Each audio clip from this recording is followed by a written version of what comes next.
एक हाथ में माला और एक हाथ में भाला। नागा সাধুদের গল্প বেশ অদ্ভুত আর রহস্যময়।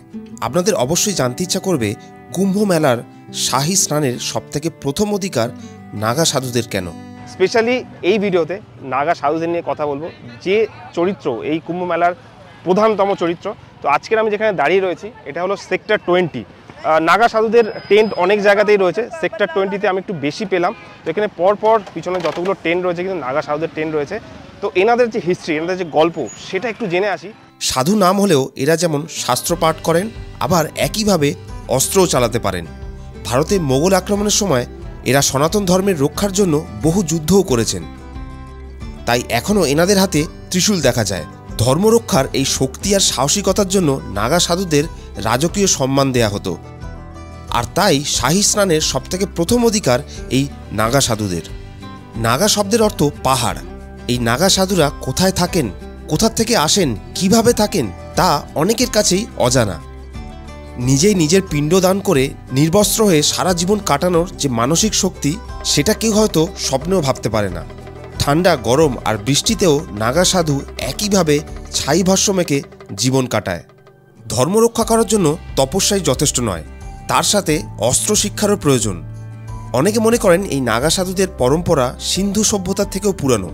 1748 সালে এলাহাবাদ আক্রমণ করে, তখনই নাগা যোদ্ধারাই আবদালির সৈন্যদের বিরুদ্ধে যুদ্ধ করে। সে বহু পুরানো ইতিহাস।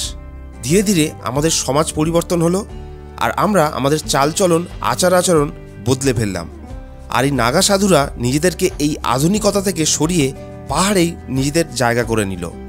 ভারতে এই নাগা সাধুদের প্রায় 13টি আখাড়া রয়েছে, যেখানে 3 ভাগে বিভক্ত হয়ে এনারা থাকেন: শিব আখাড়া, বৈষ্ণব আখাড়া আর উদাসীন আখাড়া। আনুমানিক 4 লক্ষ থেকেও বেশি নাগা সাধু আছেন আমাদের এই ভারতবর্ষে। এখানে কয়েক লাখেরও বেশি টেন্ট রয়েছে, আর ঠিক এক্স্যাক্টলি বোঝা যাবে না কোন রাস্তা দিয়ে বেরোচ্ছি আর কোন রাস্তা দিয়ে যাচ্ছি। তো এখানে নাগা বাবাদেরও বেশ কিছু টেন্ট রয়েছে বিভিন্ন জায়গায়, একটা পার্টিকুলার জায়গায় কিন্তু ওনারা নেই, বিভিন্ন জায়গায় বিভিন্ন টেন্টে ওনারা রয়েছেন। আর সেখানে প্রচুর ভিড়, কারণ যতই রিপোর্টার্স বা আমাদের মতো ইউটিউবার্স আসছে সবাই কিন্তু ইন্টারভিউ নেওয়ার ব্যস্ত। তো আমি ঠিক করলাম আমি একজন কারোর সঙ্গে কথা বলি, একটু জেনে নেওয়া যাক ওনাদের মুখ থেকে ওনাদের জীবনের সম্বন্ধে। তো দেখা যাক কোথায় সুযোগ পাই, কারণ সব জায়গায় এতটাই ভিড় যে স্কোপ হয়ে উঠছে না। তাও গল্প যখন শোনালাম, একটু ওনাদের মুখ থেকে ওনাদের গল্প শুনে নিই। নাগা সাধু বলতেই সবথেকে প্রথমে আমাদের মনে যে প্রশ্ন আসে, এনারা নির্বস্ত্র থাকেন কেন? জন্মের সময় আমরা প্রত্যেকেই নির্বস্ত্র থাকি, আর প্রকৃতির অন্যান্য প্রাণীদের মতো আমাদের শরীর যাতে প্রকৃতির সাথে, প্রকৃতির পরিবর্তনের সাথে মানিয়ে নিতে পারে, সেই জন্যই এই নাগা সাধুরা বস্ত্রহীনভাবে নিজেদের শরীরকে পরিবেশের প্রতিটি কালে, শীত, গ্রীষ্ম, বর্ষাতে মানিয়ে নেওয়ার জন্য নগ্ন অবস্থায় নিজেদেরকে তৈরি করতে থাকে। তা বলে কি এনাদের ঠান্ডা লাগে না? সাধু হওয়ার কঠিন প্রক্রিয়ার মধ্যে নাগা সাধুরা নিজেদেরকে পরিবেশের সাথে এতটাই মানিয়ে নেয় যে ঠান্ডা গরমের বিশেষ কোনো প্রতিক্রিয়া এদের শরীরের মধ্যে থাকে না। তবে প্রায়ই দেখা যায় এনাদের শরীরে ছাই ভস্য মাখানো থাকে। এই ছাই ভস্যই বা এনারা মাখেন কেন? জানলে অবাক হবেন, এই যে ছাই বা ভস্য, এটা কিন্তু সাধারণ ছাই ভস্য নয়। এই ছাই ভস্য মৃতের শরীরের ছাই, যেটা এই নাগা সাধুরা মেখে থাকেন। আর এর থেকে এটাই বোঝান যে নাগা সাধুরা মৃত্যুকেও জয় করেছেন, মৃত্যু এদের কিছুই করতে পারবে না। এটা একটা অদ্ভুত উপলব্ধি, যা কঠিন তপস্যা আর মানসিক জোরের দ্বারাই সম্ভব। সবটাই ইচ্ছা শক্তি। এনাদের কাছে ত্যাগই তপস্যা। जैसे हर साल कुंभ होता है, तो इस साल में कुंभ में अलग क्या है बाबा जी?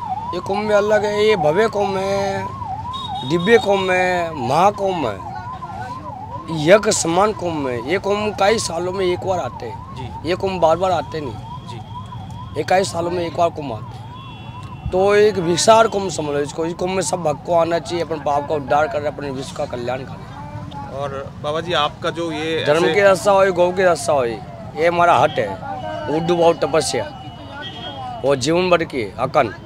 तो बाबा जी मैं कोलकाता से आया हूँ, तो कभी कोलकाता गए हैं आप? मतलब अनुभव देश में घूमते रहते हैं, जगह जगह घूमते रहते हैं। वैसे कहाँ कहाँ रहते हैं? मतलब नमता साहब तो बहता पानी संतों को ठिकाना होते हैं।